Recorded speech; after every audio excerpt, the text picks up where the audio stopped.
হ্যাঁ বলো। হ্যাঁ হ্যালো জুই, বলছি কি তুমি খাবারটা গরম করো, আমি 10 মিনিটের মধ্যে বাড়িতে ঢুকছি।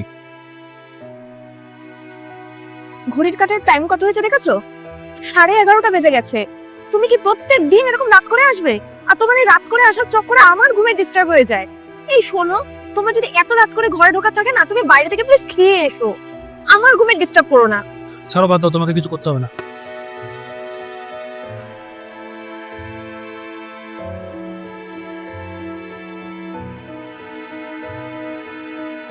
বৌমা।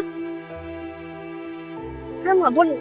মা, কোনো মানুষ যখন বাইরে বেরোয় না, তখন সে শুধু অফিস যাওয়ার জন্য বেরোয় না, সে তখন পুরো পরিবারে দায়িত্বটা কাঁধে নিয়ে সে বেরোয়।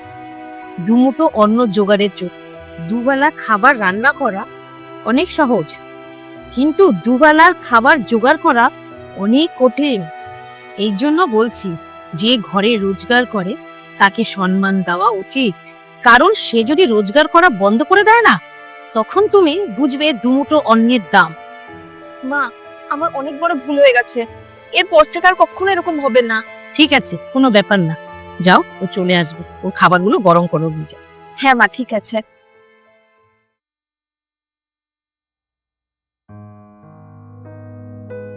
চলে এসেছো তুমি? তুমি এক কাজ করো, জামা কাপড়টা ছেড়ে তুমি ফ্রেশ হয়ে নাও। তোমার খাবার গরম হয়ে গেছে, এখনই দিচ্ছি। আমাকে ক্ষমা করে দাও প্লিজ। আমি একটু ঘুমের চক্করে তোমার সাথে খুব খারাপ ব্যবহার করে ফেলেছি। আমি এটা ভুলেই গেছি যে আমাদের একটু শান্তির ঘুম দেওয়ার জন্য তুমি কত রাত নিজের ঘুম নষ্ট করছো। ঠিক আছে, কোনো ব্যাপার না। এবার তাড়াতাড়ি আমাকে খেতে দাও, ভীষণ খিদে পেয়েছে। এক্ষুনি দিচ্ছি আমি।